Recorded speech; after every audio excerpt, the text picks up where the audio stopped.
Hi, everybody. How is everybody this evening? I hope you are all well. I know you are all well. It is great to have you here this evening.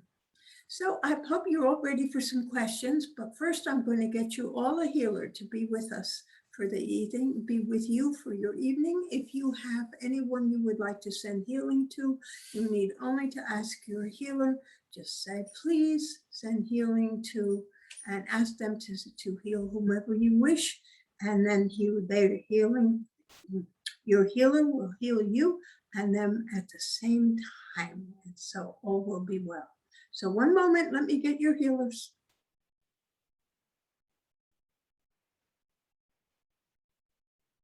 Okay, now everybody's got a healer. And so I'm going to get Ron Carr now, and I will say goodbye until later on in the evening. And before we say goodnight, I will come back in. So I'll see you all later. Bye.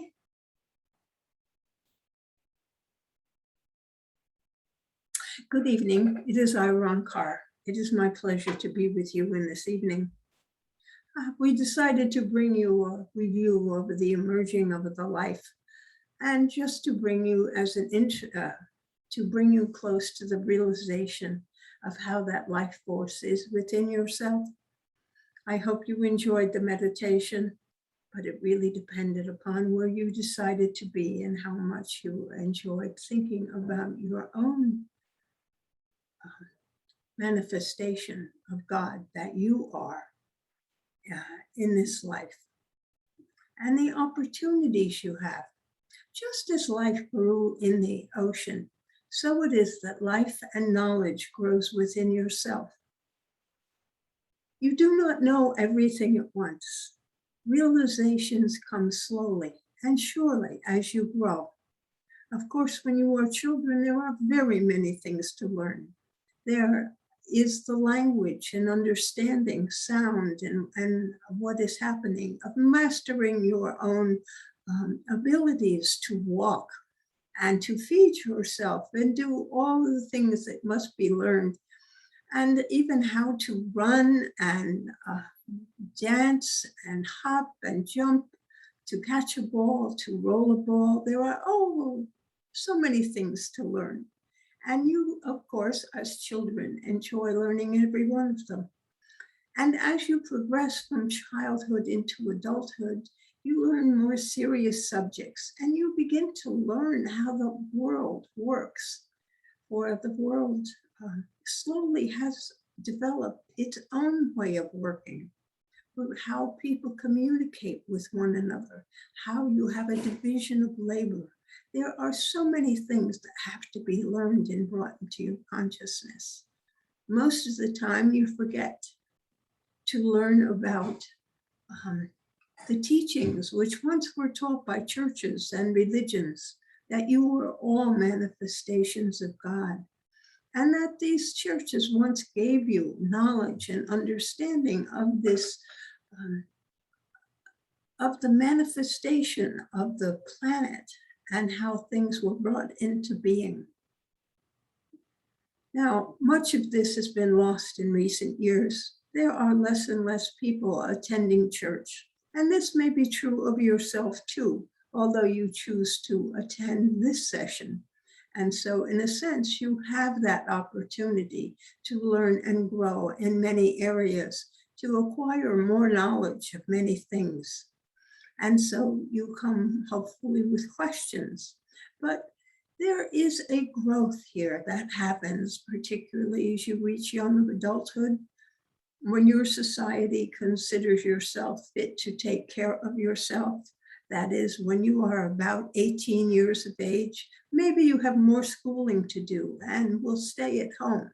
But your society definitely at one time considered you to be fully independent and your own person by the age of 18, that you were responsible for going out and contributing to the world.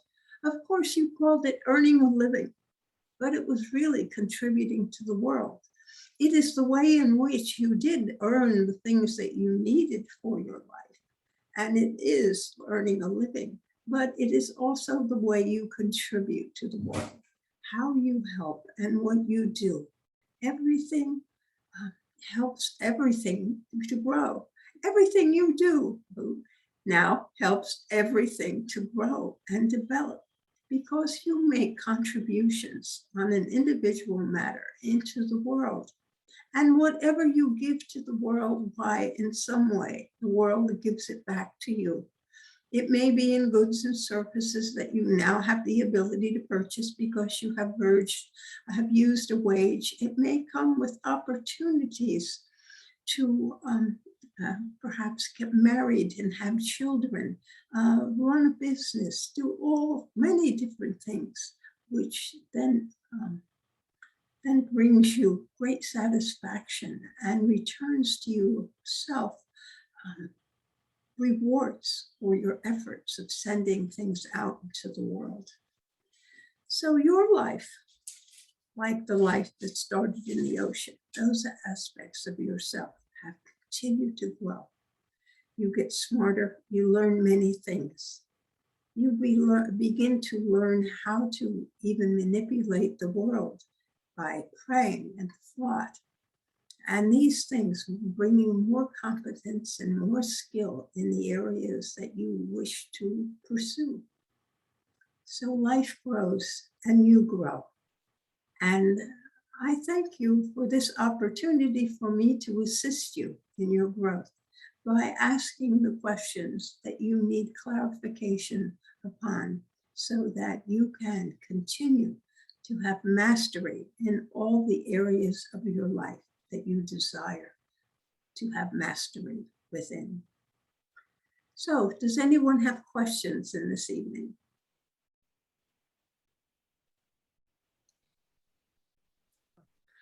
I guess Okay. I'll go. Okay, go ahead. I'm sorry, I don't know who said anything. That was Donna. It's okay. Go ahead. You know what, Donna, can you go first? Because I'm not sure, like, if I can ask any question I want, so. You can ask Oh, any yes, you question can. that you wish. Oh, okay.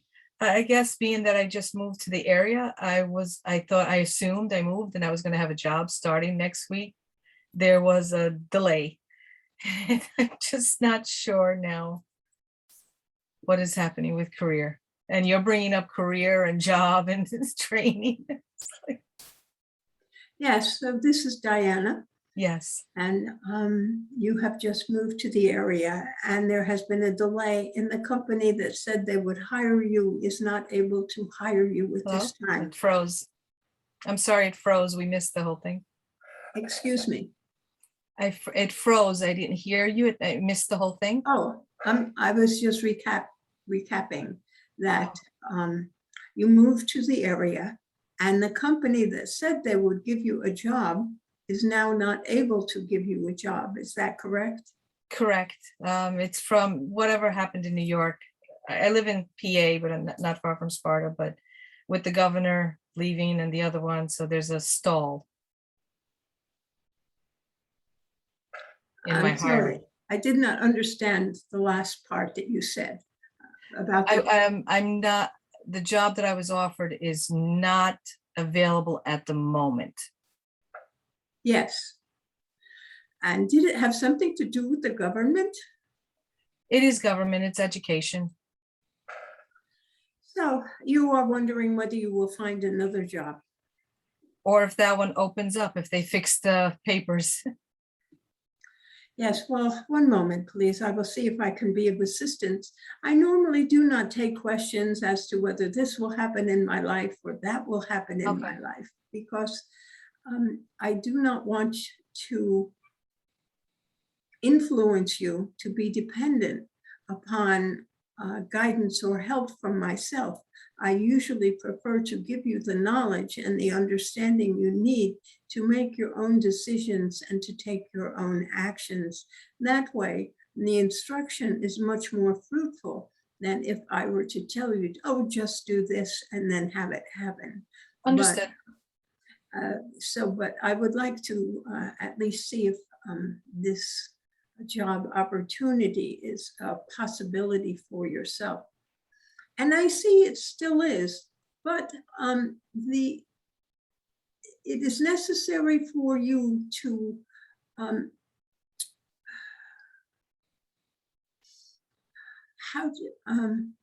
I wish to say it is necessary for you to feed that manifestation by researching and looking for other work that is suitable for yourself.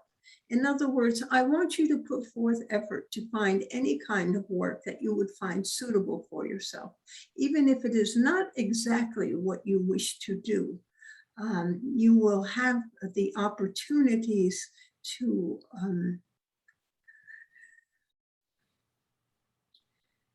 create the energy to help you move forward Okay. into the job that you want by putting effort forth to look for any other job that would be suitable. Okay. You understand? In that way, you actually still put the stimulus upon the job that you thought you were promised, that you are still supposed to get, and will probably manifest for you. But it will not come through as soon as you would like it to come through if left to its own devices. And you will get nervous and worried. If you are busy looking for other work so that you have other opportunities, you will not also create competition for yourself, where others may wish to have you work for them. But this competition will be reflected into the job opportunity that you want, so that you will be putting stimulation in that job coming to yourself. Do you understand? Okay. Yes, I do. Thank you. Yes. So do look for other work, but and be sincere about it. Okay. And you see, I am trying not to assure you that you will get the other job or the one that you expected, but that is what I am trying to do while telling you to do that. Are there other questions? Thank you. Donna That had was a it. question. Okay. I was just going back to what you were saying about, well, in the meditation too, about the ocean starting life. Yes. Now I know we're just talking about Earth because there's probably life, God only knows where. And on Earth, is that where it really started? Life started with God. Well, yeah, but I mean the physical Earth life, did that start in the ocean? The physical world? Yes. Okay. That was the first life came forth into the ocean of Earth. Now, if you are asking me if that first life came forth on Earth before being manifested in other solar systems or other planets, then I cannot answer that question for you. And there's no time, right? Excuse me? Because there's no time, right? Well, there is no time in spirit. Mm-hmm. So it is not a question with a great deal of relevance, does it? No, only to Earth. I wasn't thinking about all the other planets. I don't care when they got started. Okay. I was just, but yes, the progression that I want to make sure the progression that they were speaking about in the in the Bible. No, in the shit, what we just did. Meditation. Right. The progression, was that how it occurred? I may not have been 100% accurate as to which of the animals, well, actually the fishes and the life form, first early life forms occurred, but they did begin within the oceans as single-celled elements of life, which slowly came together into multiple cells, where there was cooperation between the cells to complete a multi-celled creature. Okay, so then they did come out onto land from the water.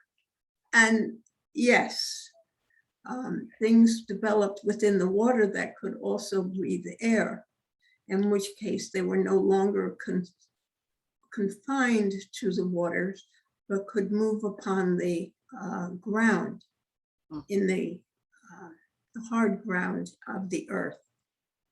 And of course, there were many plants already growing there. Now, when I speak of life, I did not include the creation of the plants, exactly where they came into being. Mm-hmm. But they, before creatures crawled upon the face of the earth, the plants were already growing on the earth. So there was perhaps more food sources and a different environment for them to explore. So I mean, we're part of the animals too, so we developed from this eventually. Yes, Okay. you may look at it in that way. Your scientists, anthropologists have already discovered the remains of man-like creatures. They can tell they were more man-like than ape-like because of the bone structures. Mm-hmm. As they were compared to monkeys and apes, they were not similar in that regard. They had different structures. Mm-hmm. Okay, so that puts the kibosh on the Adam and Eve thing.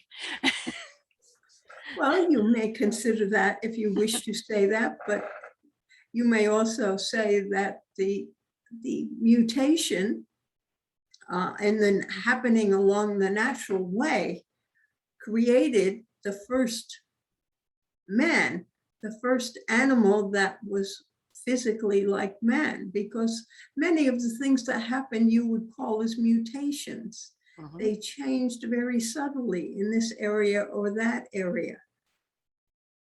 Awesome. And so they became to be shaped differently. And we became thinking. And you became what? Thinking? Thinking. Or should I say reasoning or something like that? Well, yes, the brain of man began to look beyond the now and to look at the consequences of his actions, which then forced his brain to grow because he had to think or develop ideas or concepts which enabled him to search for food tomorrow or to make extra shelter for himself, to figure out how to start fire and keep fire going when he needed to move it from one place to another. And there was the desire to communicate, so that most animals have different forms of communication, and so did man. And they created more vocabularies and ways of speaking. Slowly it developed because there was necessity within man. Man was a tribal, or tribal was not the word, it was a herd animal, in that he had to travel in groups to maintain his security as best that he could, because man, being comparatively weak to some of the animals that had already developed, needed to be able to organize defenses against larger animals. And so communication became more important. Even your apes have communication. Yeah.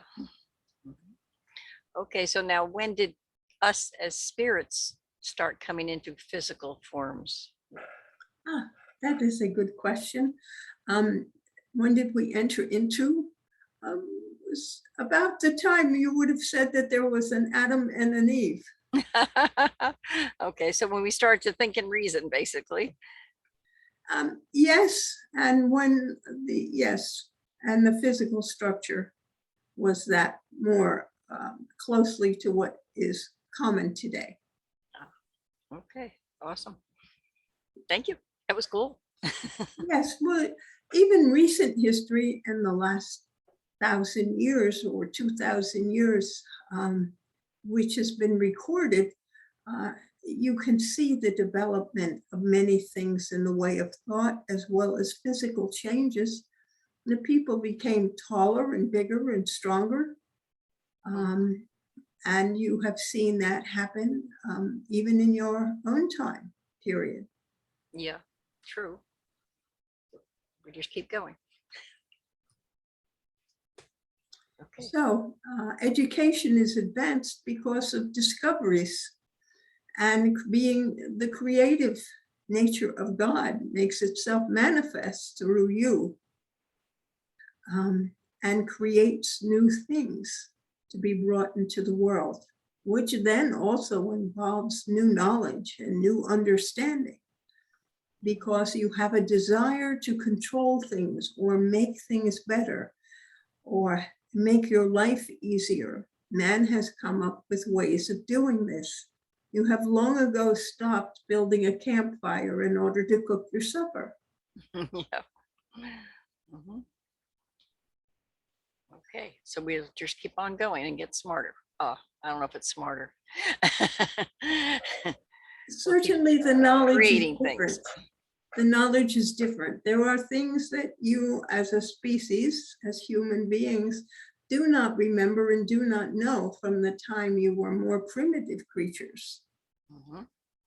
After all, most of you cannot make a fire from essentially some sticks and stones or things. There are people who know how to do that, but most of you do not. And there are many things where the knowledge has become specialized. While many people retain old knowledge, much of it has already been forgotten because it is not relevant to today's life. It's always good to know, though, because you never know when you might Yes, get of dumped course in the it middle of is. the woods. And that is why people keep those arts of survival, they call it, alive. Mhm. Yeah. I like How that. to make your own hunting implements. What food is good to eat? What Mhm. mushrooms can you eat? Right.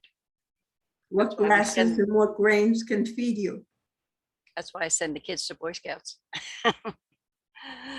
And even beyond knowing what you can eat is how to make them more palatable and desirable yeah. to eat. Yeah, the right herbs and spices to pick out in the woods. Yes. Mhm. So there is much lost knowledge while you have gained knowledge. Yes, But true. the old ways are not necessary anymore You never know. because you have developed new ways of accomplishing these things, such as growing food. You no longer have to gather your food and find these things growing wild. You have developed the technology to harvest seeds and to plant them every year so that you continue to grow your own food. Okay. Thank you. You are most welcome. Are there other questions? Ron Cora, I have two questions, if I may. Yes. One is more of a personal note, and the other one is more of a general, but I'll get the personal one over with. I believe I'm a writer. Am I a writer? Or is that something that if I say I am a writer, that I have to call on my spirit guides to help me with mastering writing? An interesting question. By simply saying and affirming that you are a writer and knowing that you are a writer will allow you to continue to write. But you may have to develop some new skills. And so it may be necessary for you to take some writing courses that might help you develop the skills that are necessary. There are also organizations which you can sometimes join, which help foster the writing abilities of other people. They are clubs that people can go to and essentially work together to create better writing or more interesting writing that is likely to be published. Mhm. And so contained within your question is it just my belief in being a writer? Well, can then I write? Well, of course you can write. Are you going to talk someone into publishing you?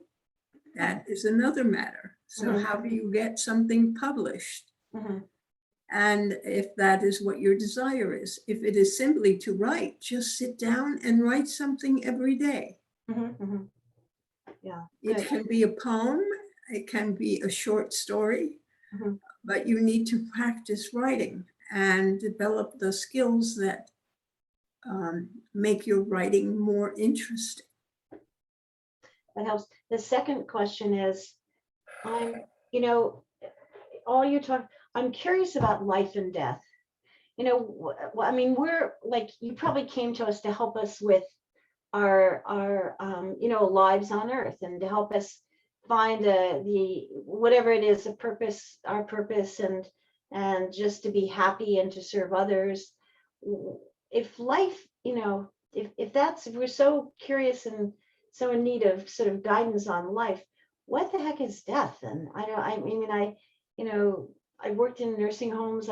I've you know, had different people in my life die.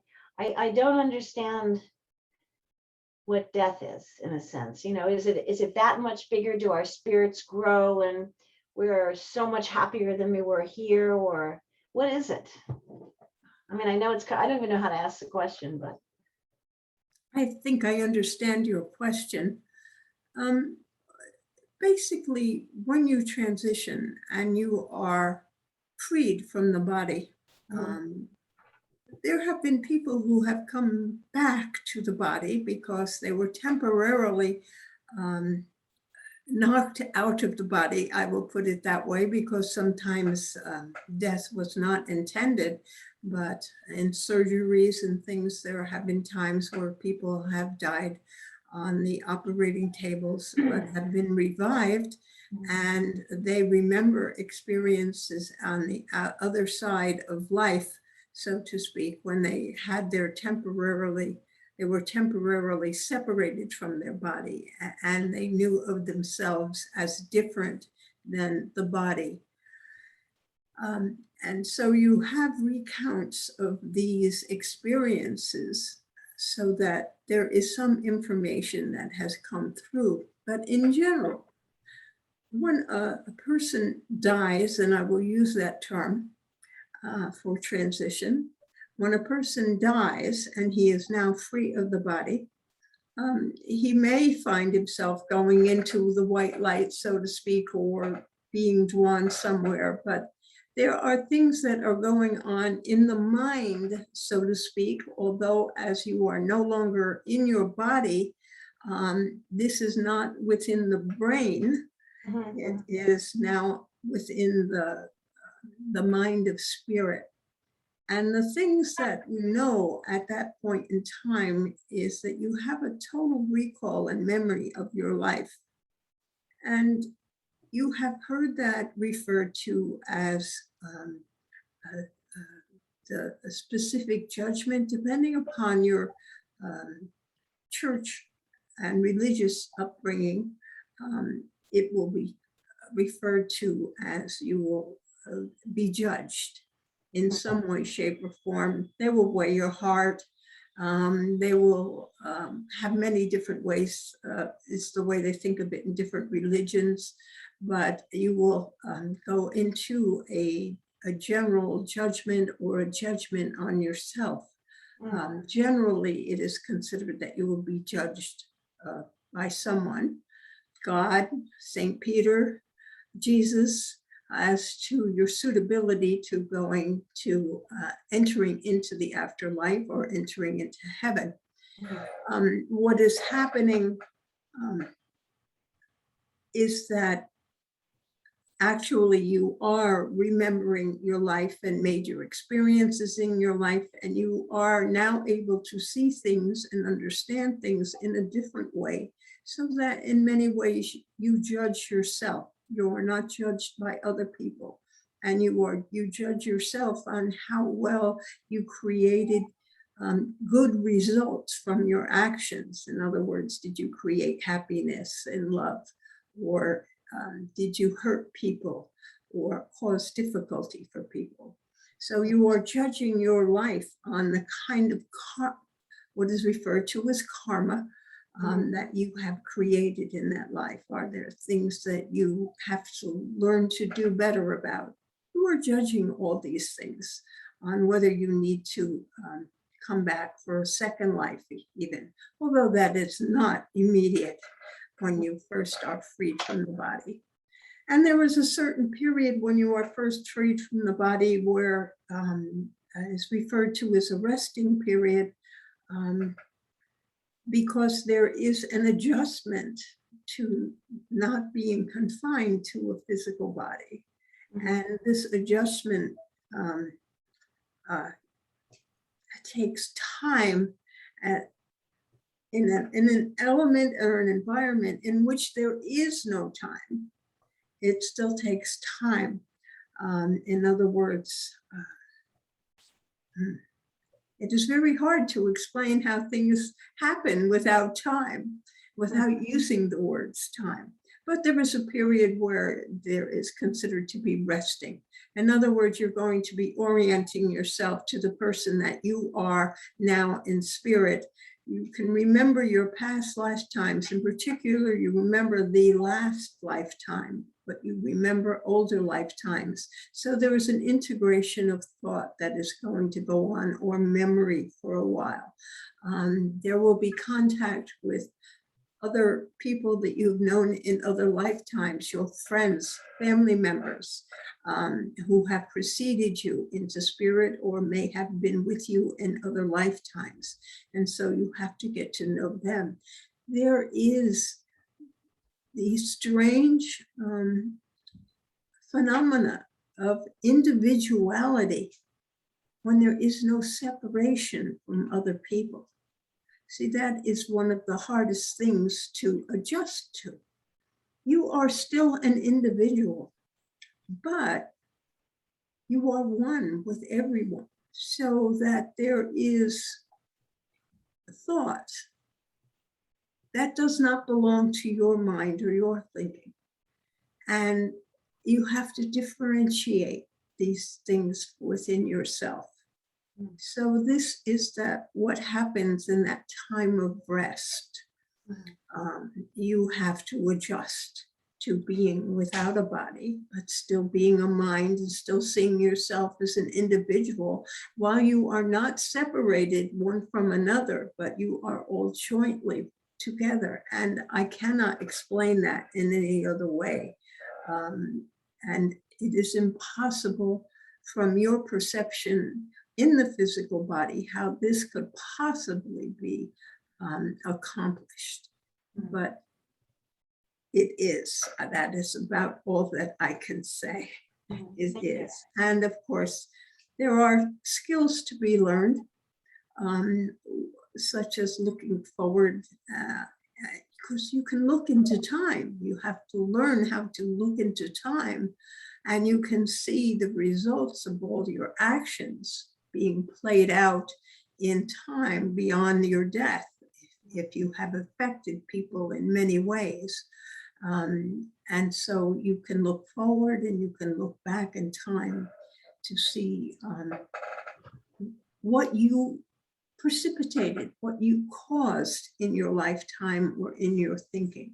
Now, I know you could not have affected things before your lifetime physically within the earth, but since that could have been in another lifetime, it still may be part of your knowledge and understanding.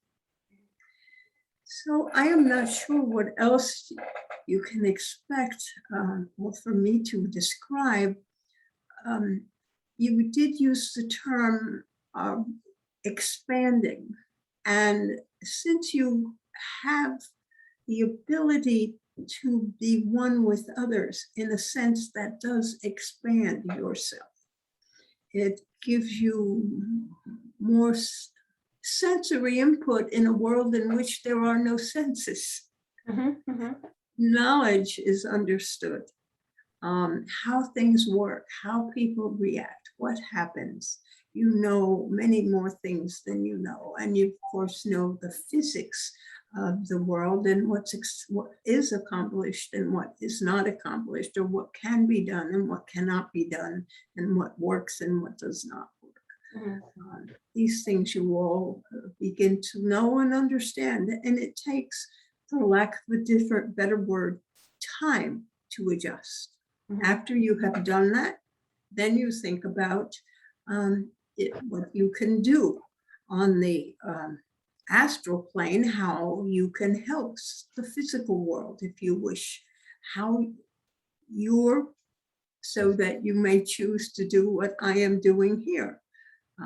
I choose to speak and try to instruct and uplift those who are still on the physical plane, hoping that through knowledge they will become happier and better in their lives and manage their lives better. But you may also decide to be a guide to someone else, someone of your friends that you know is soon to incarnate. And so you may choose to be a helper to that person during their incarnation. There are many things that you may decide to do, because we try to guide others still on the physical plane to make things a harmonious place. Because if we may have the opportunity to incarnate again at a later time, it would be to our advantage to have helped the world evolve in such a way that it is filled with more peace and harmony, and that there is more happiness in the world. Of course, it may all have to do with what we have to learn, which our karma dictates to ourselves. We see the results of many of our actions, and sometimes we say that I need to understand this better, and so I am going to come into the world and I am going to choose this situation which will give me knowledge and understanding, and I will experience it firsthand. And then when I return to spirit, I will be better educated, to use another term. I hope that is helpful. Is there any other question you have on it? I have my on mute. No, that was very helpful, and I'll let others ask their questions, but I'll continue this topic in the future too. I just want to think more about what you said and go beyond it a bit, but not tonight. Yeah. Thank you, though. Thank you, Ronko. You're welcome. Are there any other questions someone may have? Yes. Why would there be a need to any individual who is part of all in reality or heaven to come into a situation where there is illusion, unfairness, injustice, death, a slaughterhouse? What contribution to reality can an experience in this possibly really make? I think your question is, I believe I understand your question, but I think it's not an accurate question as such as it was phrased. I believe that you wish to know, why would you choose to come into a situation which is filled with, I'll just put it this way, disharmony? Or No, that isn't the question, if you'll pardon me for interrupting. Then it is more about the whole of reality, the whole of God, the whole of heaven. How can a situation like we have here on earth, the human condition, truly contribute to the allness of heaven, the wholeness of heaven, the completeness, the peace, the love, the joy of heaven? It does not contribute to the afterlife. It simply is. The physical creation exists It was set in motion. I do not know how else to put it. It was created by God. All the rules exist because God created them in such a way so that animals may grow and evolve in their own awareness and what they can do. In other words, they can, within their limited abilities, understand how things work within their worlds and make decisions within their worlds. And as for people, which have and other animals which have a greater thinking capacity, I will put it that way, they still exist within the physical world, and they are only contributing to the physical world. When Well, they come then, into the physical world. okay. So right there on that point, why is there even a physical world?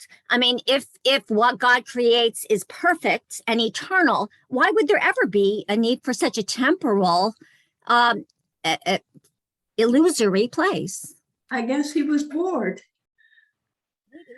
In general, it is understood that God created and manifested his idea because he wanted something more than just himself. When there was only himself, which is what there was before the creation of Earth and the solar system as we know it, and as many of the solar systems and as many of the universes that there are. And he chose to create, to break apart pieces of himself, if you will, to create these other universes and these worlds, because they did not exist before he did this. So why he did it, you have an expression, it's above my pay grade. It is something that we will not fully understand. We just know that there was only God in the beginning. There was only God. He was the only thing that was, and it was his intelligence. Now, you may view God, if you wish, if it is helpful to you, and I think it is, that God is energy. He is energy with limited potential. And that God's energy goes out into and separates itself into the universes, and that there exist, for there are many universes, and some of them work on, while all working on the same rules, some of them are different and they manifest different things. It is like you started at a different point and it came up with a different product. So God simply, as energy, he was the creative force, the Big Bang, if you wish, which brought forth and manifested all the other universes that exist. Okay, Now, I believe that. I certainly buy all that. It was just the why. And your answer of it's above my pay grade, I don't understand, is sufficient for me. Thank you so much. Thank you for your answer. Thank you. okay. All right, then. I am glad you will accept that answer, that I do not understand that, because I am part of this creation. It is impossible for me to know what was in the mind of God before I came forth. And I can only know what I have experienced and what I am aware of, which is considerable, but certainly does not come along before my creation. I do not know that which existed before my creation. And I came forth on the earth plane, the physical plane, and so that is where my expertise, if you call it that, exists, simply on the physical plane and in spirit within the working system that seems to work as far as life and spirit The fact that we have physical bodies, we have spiritual bodies, which are joined within the physical world, and we can use our intellect and our mind to create things within this world. Our thoughts on the physical plane affect the creation. And that is the way in which we are creators. But I cannot give explanations for these things. I'm sorry. Are there other questions? Is it predetermined how long we will be on Earth? Like I've lost a baby. My mother died in her 60s. I have an aunt who lived to be 102. And I have envisioned my life as a long life. And I'm just wondering, is it predetermined? So your question is whether the length of your life is predetermined? Yes. Not usually. Do you think we create our own reality? Oh, we definitely create you definitely create your own reality while you are in the physical world. Okay. Now, so you're saying if I believe I'm going to live to be over 100, that it will happen because I have things to do? And that is possible that it will happen, because having that belief and having the energy, taking the actions which continue to give you good health, can certainly sustain your body to be 102. And you can create the world that you live in. You very much create the world in which you live, mostly through your own perceptions. Mhm. If you believe that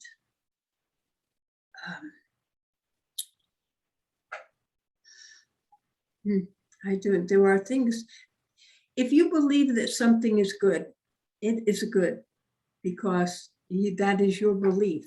In your world, it is a good thing, whatever it is. It does not matter. In someone else's world, if they don't think about it, it may not exist, such as people living to 102. In your world, you believe that you have the energy and the physical good health to make 102 years of age. In someone else's world, they may not even think about that. And so they would never think of having that affirmation or that belief. For them, a normal lifespan may be 75, 80, 90, somewhere in there. They would never think of going to 102. And so what you believe, it affects that what you see in your world. So that if you believe that where you live is beautiful and clean and attractive and only filled with good people, that is what you will primarily see. Others may think the same location is not clean or attractive. And so they will see every speck of dirt, every paper that is left lying around, cans. They will notice everything that is not clean because their belief is that this is not a clean place. And so they will see the dirt. Those people who know that it is clean will just never see the dirt. For them, it will be always a beautiful, clean place. It depends upon how you are thinking. And so that is how you create your life and your world in which you live. When you have good thoughts and you know that you're in good health, you tend to be in good health. If you know that you're strong, you tend to be strong, whether you are strong on the physical level or whether you are strong on a mental level, that you have the ability to think and hold your beliefs and create what you want and be successful in life. You may think of that type of strong, and that's what you are thinking. So your thoughts do govern the world in which you live, as well as the fact that your thoughts seem to affect that world. Also, that you can, by thinking the right thoughts,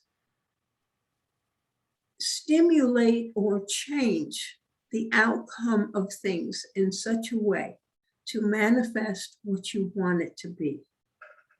It Wow. is like some people are very good at picking lottery winners, lottery numbers. They have won. There are some people who have won significant amounts of money because they have won the lottery more than once. Mhm. So that is their belief that they are lucky, and they are very good at picking the lucky winners. It is their belief, and so it happens. Wow, that's great. It's amazing. It would be nice, wouldn't you? Thank you so much. That's great. I Makes just wanna- sense. Welcome. Are there other questions? Yeah, can you hear me? Can you hear me? Yes, I can just barely hear you. Okay, I'll try to speak into the computer here. Just wanted to comment on Nancy's question, and I've been thinking about this quite a bit in terms of God being all perfect, and where do humans fit in if you consider, the mayhem that is in the planet or on the planet at this time and has been throughout history. And really, God is perfect, and what he has created is perfect. And part of that perfection in creation is that we have the benefit of free will, because we have our own mind, our own perceptions, and our ability to create our own realities. So that's all working perfectly as intended. He has nothing to do with all of the junk that's going on. All of the cheating and the lying and the whatever you want to call it. It's, the politicking. That's all man-made stuff based on the free will and abilities of mankind. So in a sense, he has nothing to do with that.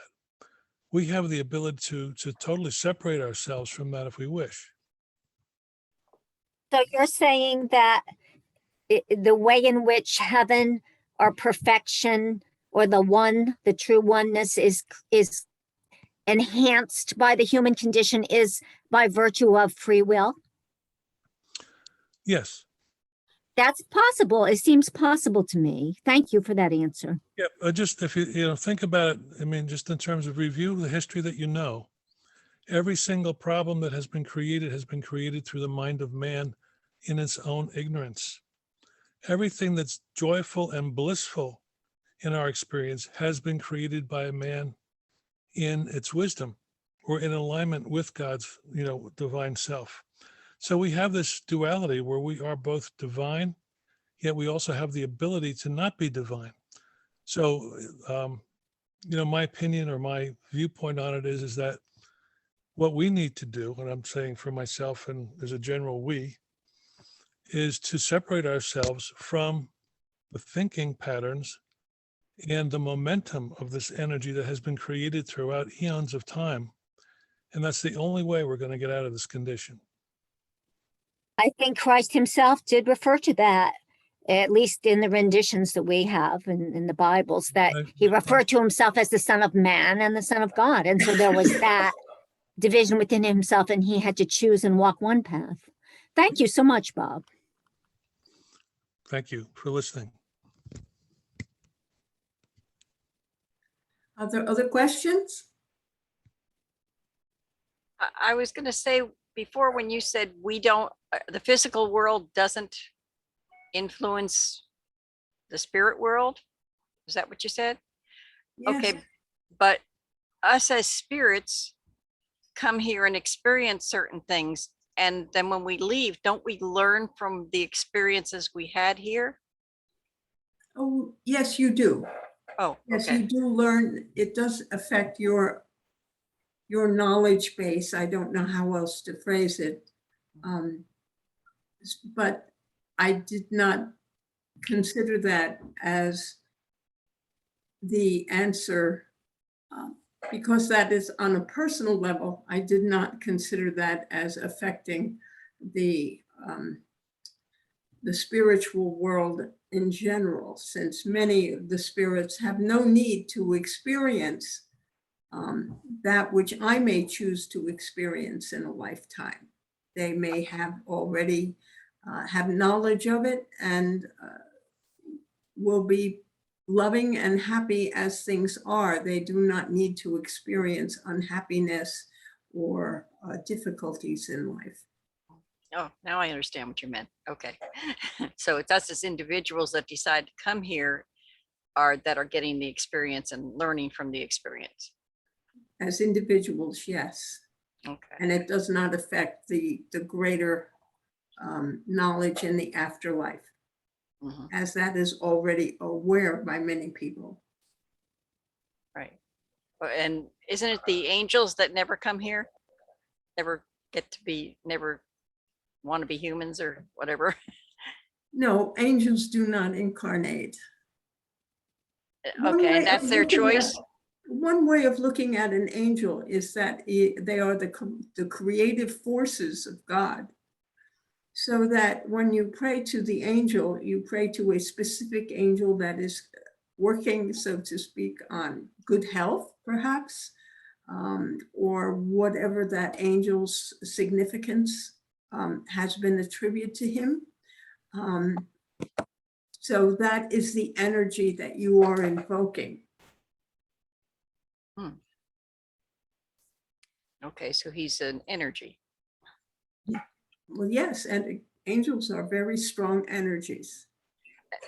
Okay, do they actually, I know it's hard to not think of it as an individual, but I guess they're not. But are you, I mean, do they have names for themselves, or do we just call them something because we've like labeled them that?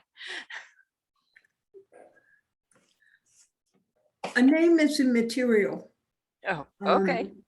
Oh, so it's the If you intention. think about it, a rose by any other name would still be a rose, is the thing that is commonly said.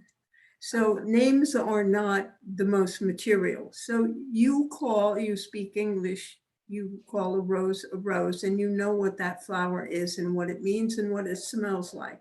So if you have Angel Gabriel, I'm not sure exactly what his purview is, but you have assigned him a purview or belief in the Archangel Gabriel. And so he has that energy. It does not matter if in another language he is called something different, that energy is his. And the Archangel Michael and the Archangel Raphael, all those energies that are attributed to those particular angels are the same, whether they are called Michael, Gabriel, Raphael, or it's pronounced differently in a different language. Okay. Who So is you're the- actually praying oops. to oh, how do I put that? Your whatever your need is what you're putting out there, and then you just get the energy that is there for that. That is correct. Okay. If someone has directed you and said, if you need something, instead of praying to a saint, you can speak to this angel, and that energy will be available. Someone else was saying something. Yes, I was going to ask who is the angel or the archangel to help with health? Are you asking me for which angel can help with health? With health issues. Like for example, I have read someplace that Saint Michael is for protection, Gabriel is for guidance, I think, and Ariel, I think, is for relationships. Who would be, is Raphael the one for health? I am sorry, I'm not familiar. Raphael, whatever you call it, is he the angel for health, I to cannot help answer. with health issues? Yes, I think he's a healing understand. angel. The healing angel. Yeah. It's Raphael. Yeah, that's what I wanted to know. So that would be, I cannot confirm that simply because I am not familiar with the energies that have been assigned to all the different names. Okay. If others would, I am sure that you can look that information up. It could very well be Raphael, but I am Yeah. not sure. What about, if I don't know the name, what about if I invoke the angel of health and whoever it is will come to my help, even if I don't call him by that name, specific name? Yes, yes, of course. You can Okay. just request for the angel of health to help you with the energies that you need. Uh-huh. Or healing, whatever they call it. Yeah. Well, yes. Okay. Yeah. Because I need one today. Other questions?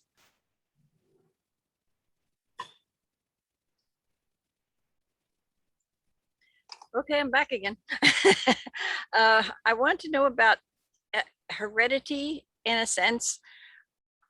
We are here in a physical body and our heredity, like say, I don't know, heart problems run in our family.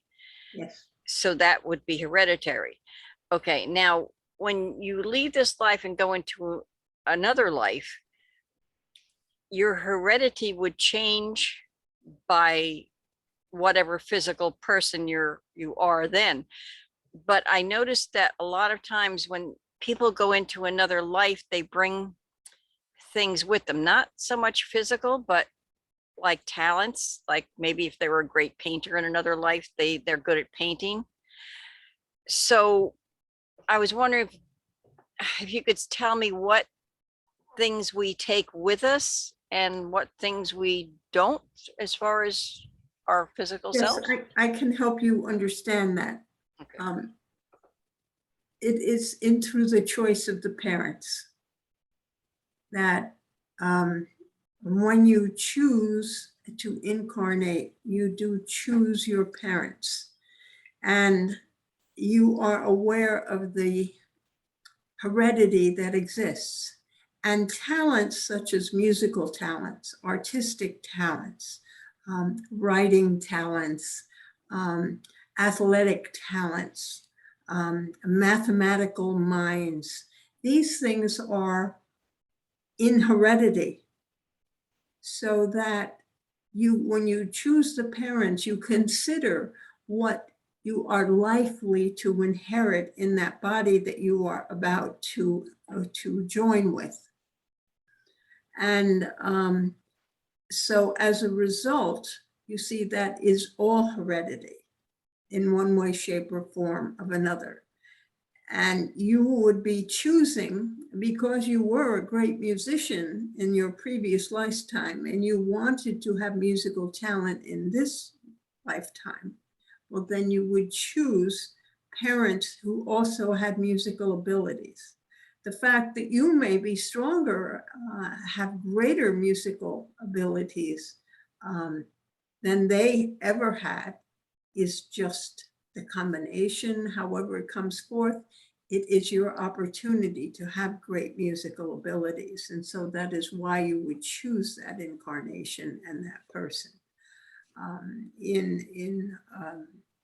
At other times, the parents may not even be aware of these special talents that they have within themselves. And it would take two to combine to bring forth the special talents that you would have.